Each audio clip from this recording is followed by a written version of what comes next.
भी टॉपिक काफ़ी बड़ा है, इसलिए हम इसको कई पार्ट में देखेंगे। आज जो हम डिस्कस करेंगे बुद्धि और इसका इतिहास। तो बुद्धि क्या है? विभिन्न प्रकार के कार्य करने की योग्यता ही क्या है? बुद्धि है। ध्यान रखिएगा, एग्जाम में पूछा जाता है कि बुद्धि क्या है, तो बुद्धि है विभिन्न प्रकार के कार्य करने की योग्यता।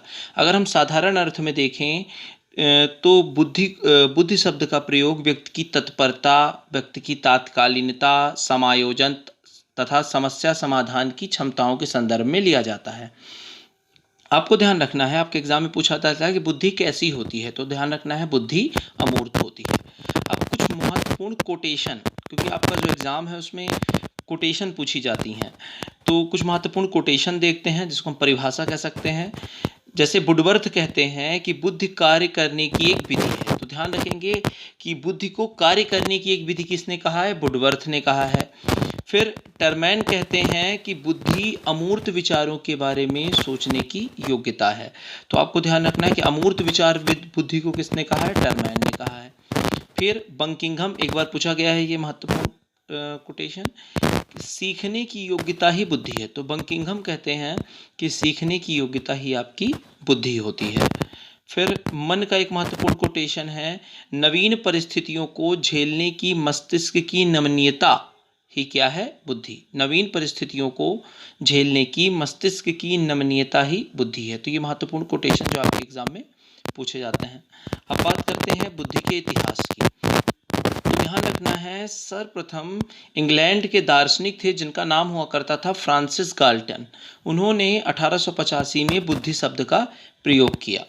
फिर फ्रांसिस गाल्टन ने क्या किया कि एक जन आंदोलन किया 1890 से 1895 के बीच में। इस जन आंदोलन का उद्देश्य था कि बुद्धि के मापदंड तय किए जाएं। बुद्धि के क्या तय किए जाए? मापदंड तय किए जाए। आपसे एग्जाम में पूछा जाएगा किसने ऐसा आंदोलन किया था, तो फ्रांसिस गाल्टन ने।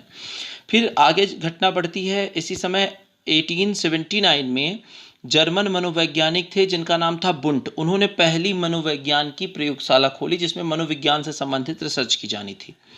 फिर सर्वप्रथम पेंसिल्वेनिया यूनिवर्सिटी में 1890, पेंसिल्वेनिया विश्वविद्यालय में 1890 में कैटल नामक व्यक्ति ने बुद्धिमापन का प्रयास किया। बुद्धिमापन पहली बार तो अल्फ्रेड और बिने करेंगे, वो आगे मैं बताऊंगा। बुद्धि परीक्षण पहली बार करेंगे, लेकिन बुद्धिमापन का पहला प्रयास जो किया वो पेंसिल्वेनिया विश्वविद्यालय में कैटल ने किया था।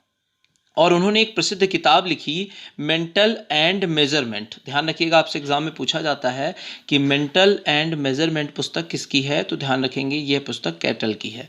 और कैटल ने ही पहली बार मानसिक परीक्षण शब्द का प्रयोग किया था। तो आपके एग्जाम का महत्वपूर्ण दूसरा क्वेश्चन है, मानसिक परीक्षण शब्द का प्रयोग किसने किया था। फिर आगे घटना बढ़ती है, 1908 में विने ने बुद्धि के लिए मानसिक आयु शब्द का प्रयोग किया। तो आपसे पूछा जाएगा कि मानसिक आयु शब्द का प्रयोग किसने किया, तो आपका उत्तर होगा अल्फ्रेड बिने। और कभी कभी पूछा जाता है कि कब किया, तो 1908 में। फिर चीज़ें आगे बढ़ती हैं और सर्वप्रथम स्टर्न और कोहलमान ने बुद्धिलब्धि का सुझाव देते हुए 1912 में, मतलब बुद्धिलब्धि का सुझाव सर्वप्रथम किसने दिया है, तो स्टर्न और कोहलमान ने 1912 में दिया है। और उन्होंने एक फार्मूला दिया इसके लिए कि बुद्धिलब्धि अर्थात IQ, intelligence quotient equal to मानसिक आयु मतलब मेंटल एज अपॉन वास्तविक आयु अर्थात क्रोनोलॉजिकल एज। फिर इसी सूत्र में आगे चलकर संशोधन करते हैं टर्मैन, और वो उसमें 100 का मल्टीप्लाई करते हैं। मतलब टर्मैन जो फार्मूला देते हैं वो मानसिक आयु अपॉन वास्तविक आयु गुणे 100 था। मतलब mental as into chronological age into 100, मतलब mental as upon chronological age into 100 ये दिया। तो आपसे अगर क्वेश्चन पूछे कि सर्वप्रथम IQ का फार्मूला या बुद्धिलब्धि का फार्मूला किसने दिया, तो आपका उत्तर होगा स्टर्न। लेकिन अगर नॉर्मली पूछे कि IQ का फार्मूला किसने दिया, तो आपका उत्तर होगा टर्मैन। ये ध्यान रखना है। अब हम बुद्धि परीक्षण के इतिहास को देखते हैं। तो दुनिया का पहला बुद्धि परीक्षण 1905 में अल्फ्रेड बिने ने अपने मित्र साइमन की सहायता से किया था, जो 3 से 14 वर्ष, ध्यान रखिएगा किसने किया था, किसकी सहायता से किया था और कब किया था, ये तीनों क्वेश्चन पूछे जाते हैं। और अगला महत्वपूर्ण क्वेश्चन बनता है कि जो अल्फ्रेड बिने का ये परीक्षण था, ये कितने वर्ष के बच्चों के लिए था। तो 3 से 14 वर्ष के बच्चों के लिए परीक्षण किया गया था, जिसमें कुल 30 प्रश्न थे। क्वेश्चन बनता है कि इस अल्फ्रेड बिने मॉडल में कितने प्रश्न थे, तो 30 प्रश्न थे, जिनका जवाब हाँ ना में देना था। यह बुद्धि परीक्षण का मॉडल विने साइमन परीक्षण के नाम से जाना गया। 1908 में विने ने ही अपने मॉडल में क्या किया, संशोधन किया, और उन्होंने बुद्धि के लिए मानसिक आयु, मेंटल एज शब्द का प्रयोग किया, और जो ये नया बुद्धि परीक्षण का संशोधित मॉडल दिया, उसमें 59 क्वेश्चन पूछे जाते थे। ध्यान रखिएगा, पहले में 30 पूछे जाते थे, दूसरे में 59 क्वेश्चन बढ़ गए, जो पहले से ज़्यादा थोड़ा टफ हो गए थे। फिर 1916 में स्टैनफोर्ड विश्वविद्यालय के लिए टर्मन ने विने जो मॉडल था, स्केल था, उसमें संशोधन किया, और इस मॉडल को स्टैनफोर्ड विने मॉडल कहा गया, जिसमें 90 प्रश्न पूछे जाने लगे और जो विस्तृत रूप से लिखे जाते थे।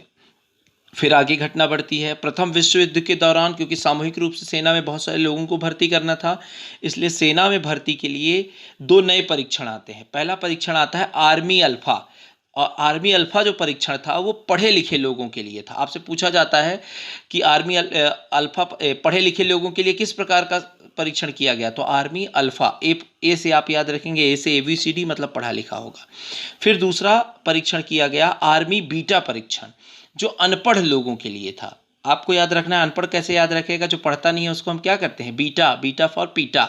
तो अनपढ़ लोगों को हम क्या करते हैं, जो पढ़ता नहीं है उसको क्या करते हैं, पीटते हैं। तो ऐसे याद रखिएगा, आर्मी बीटा परीक्षण अनपढ़ लोगों के लिए था, विकसित हुआ। और ये जो आर्मी अल्फा परीक्षण है, ध्यान रखिएगा, पूछा जाता है किस प्रकार का परीक्षण है, तो सामूहिक शाब्दिक परीक्षण है, जबकि आर्मी बीटा परीक्षण सामूहिक अशाब्दिक परीक्षण है। अब बात करते हैं कि हमारे देश भारत में पहला बुद्धि परीक्षण कब हुआ। तो हमारे देश भारत में पहला बुद्धि परीक्षण 1922 के अंदर FG कॉलेज लाहौर के प्रधानाध्यापक थे डॉक्टर CH राइस। कई बार क्वेश्चन पूछा गया है, ध्यान रखेंगे। डॉक्टर CH राइस ने पहला बुद्धि परीक्षण किया, और उन्होंने क्या किया, डॉक्टर CH राइस ने, कि विने साइमन बुद्धि परीक्षण का भारतीय अनुकूलन किया, मतलब भारत के परिप्रेक्ष्य में उसका परिवर्तन किया, और इस नए मॉडल को हिंदुस्तानी विने परफॉर्मेंस पॉइंट स्केल के नाम से जाना गया। इस मॉडल में CH राइस ने, या इस परीक्षण में CH राइस ने 35 कथन और 7 उपकथनों का प्रयोग किया। आपसे पूछा जाता है कि जो हिंदुस्तानी मॉडल CH राइस ने प्रेजेंट किया था, उसमें कितने कथन थे, तो 35 कथन और 7 उपकथन थे। हम ये पार्ट 1 है बुद्धि का, इसके बाद हम अगले पार्ट में बुद्धि को देखेंगे।